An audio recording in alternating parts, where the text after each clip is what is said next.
አንተ ማውራት አለብን። ውስጥ ጠብቃለሁ። ልክ ነሽ። እሱ ማድረግ የለብንም። ትንሽ ቆይ፣ በእናትህ አትሂድ። ማናት? ፍቅረኛን አስተዋውቀኝ አላችሁ እንጂ እቺ ልጅ ማናት? የአሁኗ ፍቅረኛ፣ የወደፊት ደግሞ ሚስቴ ነች። አንተ ልጅ ዛሬ አንቄ ልገለለው። እሺ ቆይ ምን ሆነሽ ነው? አልወደድሻትም እንዴ? ንገረኝ፣ ማናት? ነገሩሽ፣ ፍቅረኛ ነች። ቆይ ትንሽ አታፍርም? አላየካትም ሰላምን እንዴት እንደሰበርካት? አላምንሽም። ተቀበልሽም አልተቀበልሽም ቲና ፍቅረኛ ነች። ከዚህ ቤት እንዳስወጣላቸው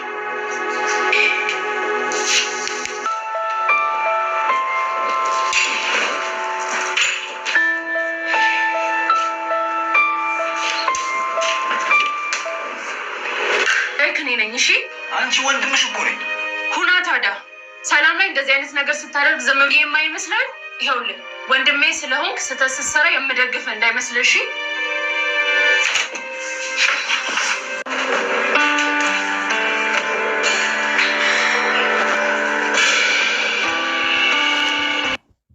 መቼም ዛሬ በነናቲ ፕሮግራም ሳሎን ላይ ስትጠበቅ የነበረችው በሰላም ፈንታ ቲና መሆኗ ሁላችሁም ሳትናደዱ አልቀራችሁም።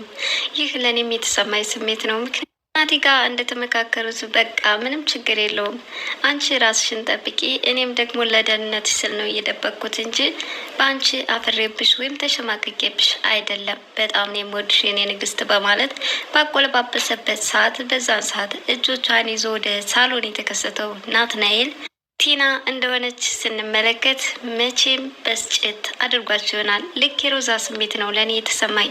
ምክንያቱም እንዴት በሴት ልጅ ያህል ይጨክናል? ያኔ እወድሻለሁ አፈቅርሻለሁ እያለ ከስር ከስሯ ሲል የነበረው ለማስመሰል ነው እንዴ? እንዴት በዚህ ልክ ሊሸውዳት ቻለ የሚለው ጥያቄው በሁላችንም አእምሮ የተፈጠረ ነው።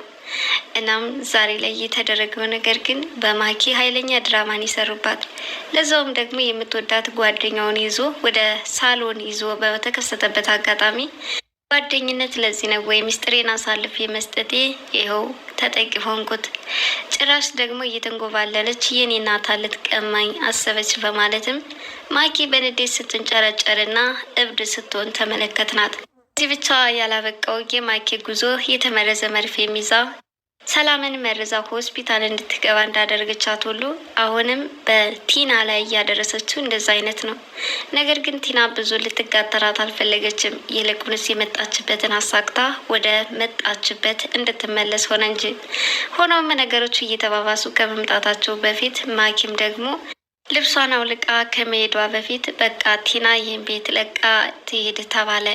ሆኖም አሁን ላይ ያው ዞሮ ዞሮ ቤተሰቡን ለመታወቅም ስለሆነ ቀጣዩ የናቲ ፍቅረኛ መስላ የታየቻት ቲና ትውውቅ አድርጋ ወደ መጣችበት ተመልሳለች ማለት ነው። ከዚህ በኋላ የማኪ የጤና ችግር ግን ሳይገጥማት አልቀረም።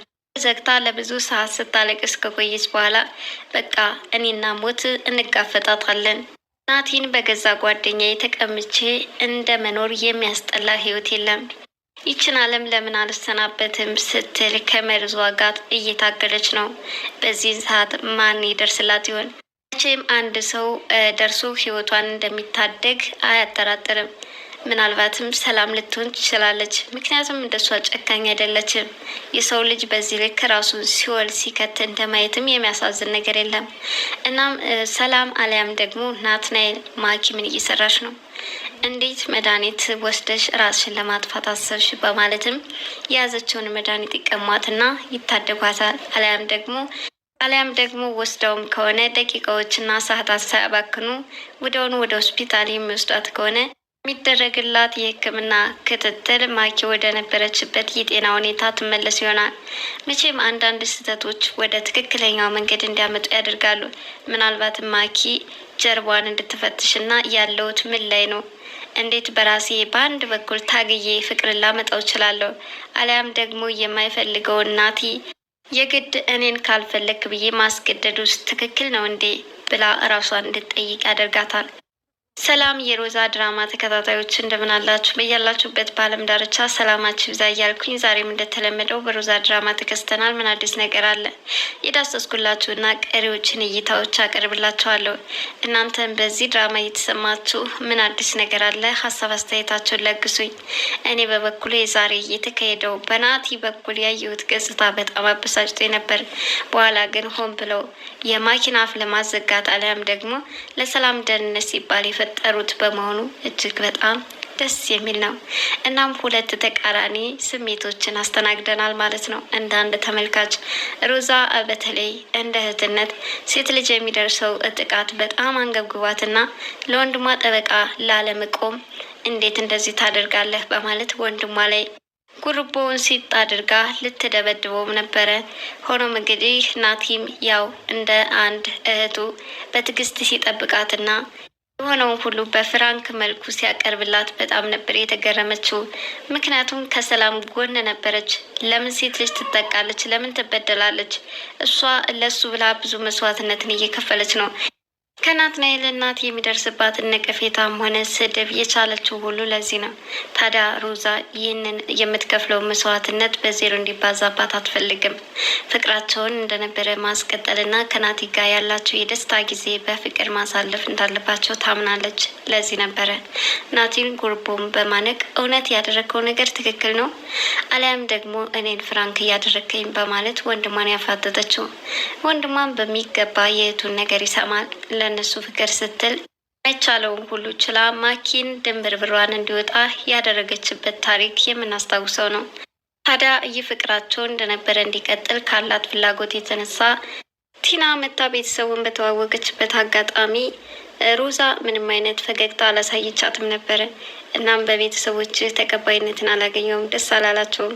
ሁሉም እያንዳንዳቸው ክፍላቸውን ይዘው ቁጭ ብለው የራሳቸውን የቤት ስራ እየሰሩ ነው ስትልም ታወራለች። ታዲያ በዚህን ሰዓት ሮዛን እንደ አንድ ምራት ፈገግ ብላ ልትቀበላት ብትፈልግም እኔና ናትናኤል ማውራት አለብን በማለት ቲናን እዛው ቁጭ ታደረገቻት ነበረ ይዛው የወጣችው። ናቲን ታዲያ ወደ አንድ ክፍል ከወሰደችው በኋላ እየሆነ ያለው ምንድን ነው? ምን አይነት የወረደ ስራ ነው እየሰራህ ያለኸው በማለት አፋጣው ሳለ እሱም እንግዲህ ፍቅረኛህን አምጣ ተባልኩኝ፣ ለማስተዋወቅ ተገደድኩኝ፣ ስለዚህ አመጣኋት፣ ደግሞም ፍቅረኛዬ ናት ሲል ሮዛን ንድድ አድርጓታል ማለት ነው። ሮዛ የእህትነትን ጥግ ነው ያሳየችው በሴት ልጅ ላይ። እቺ ሰራተኛችን ናት እንደፈለጋት ማለት አልፈለገችም። ይልቁንስ እስካሁን ያባክንባትን ጊዜና እወድሻለሁ ያላትን እያሰበች ነበረ ሰላምን ሆና ስትከራከር ነበር።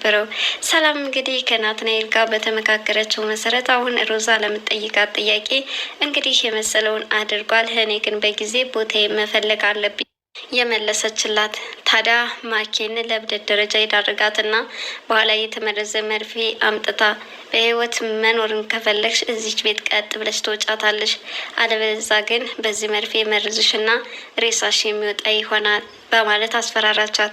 ይህን የሰማችው ቲናም በቃ እወጣልሻለሁኝ ግን ሰው በመግደል ያው እንደማትጠየቂ ደግሞ እርግጠኛ መሆን የለብሽም።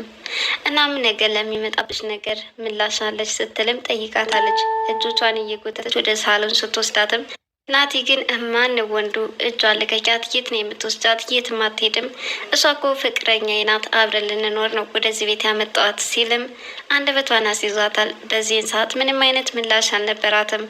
ሮዛና ሰላምም አሁን የሰላምን ልቦና ይሰብረዋል ብላ ፍራቻ ስላላት እባክሽን ሰላምዬ እንዳይከፋች በምታየው ነገር፣ ዞሮ ዞሮ ግን ያንቺም የራስሽ የተሻለ ህይወት ይኖራል፣ ነገ ሌላ ቀን ነው ያለች የመከረቻት። ወደ ሳሎን ከወሰደቻት በኋላ ግን የተፈጠረውን ነገር እያንዳንዱ ማለትም ቲና የገባችበትን አጣብቂ በዝርዝር ስትናገር እንደገና ነገሮቹ ተቀያየሩ። እውነትም በሰላምና በናቲ መካከል ፍቅራቸው በጣም እየበለጠ እያበበና እያማረበት እንደመጣም ታወቀ። በዚህን ሰዓት ሮዛ የቀድሞ ፈገግታዋም ተመለሰ። ማኪ ግን ወደ ማይሆን የእብደት ደረጃ ገባች። ታዲያ በዚህን ሰዓት የናትናኤል እናት ተከትላት በመሄድ ልጄ እባክሽን በዚህ ልክ ባታለቅሽ መልካም ነው። እናም አንቺ እንደውም የተሻለ ቦታ ያስፈልግሻልና ወደ ሆነ ቦታ እንድወስድሽ ፍቃድሽውን በማለት ጠይቃታለች።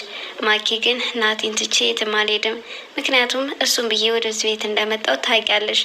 ስቀሽ እንደምትድርኝ በአንቺ ተስፋ ነበረኝ። እንዴት ዛሬ ናቲን ትተሽ ሂጂ ትይኛለሽ? በማለት ከእናቷ ጋር የማይሆን ሰጣ ገባ ገብታለች። እንግዲህ እዛ ቤት ካሉ ቤተሰቦች ፊት እየሰጠቻት ያለችው የሮዛ እናት እንዲሁም የናትናኤል እናት ናት። በሌሎቹ ምንም አይነት ተጨባጭ የሆነ ነገር የላትም። እንደውም ለምን የማይወድሽ ወንድ ጋር ከምትታገይ የራስሽን አማራጭ በጊዜ አትፈልጊም እንዳለቻት ሁሉ ሮዛ አሁንም በተመሳሳይ መንገድ ከእናቲቱም የመጣላት እንደዚህ ነው። እናም እንግዲህ ቲና እየተባለችው ለጊዜው ፍቅረኛውን የተከሰተችው ነገሩ እንዲቀያየርና በሰላምና በናቲ መካከል የበለጠ ፍቅራቸው እንዲጨምር አድርጎባቸዋል። እናም ሁለታቸው እጅግ በጣም ደስ የሚል መልካም ግንኙነት እንዳላቸው ይታወቃል። ሰላምም እናቲም ሁለታቸውም በየበኩላቸው የሚደርስባቸውን ፈተና ተቋቁመው ለዚህ በቅተዋል ማለት ነው። ዛሬ እንግዲህ ለሰላም ደህንነት ሲባል ነው ይህንን ያደረገው። ማኪ ግን በቃ ራሴን ላጥፋ በማለት መድኃኒቱን አዘጋጅታ ልትወስደው እየታገለች ነበረ። በዚህን ሰዓት ማን ደርሶ ያስጥላታል?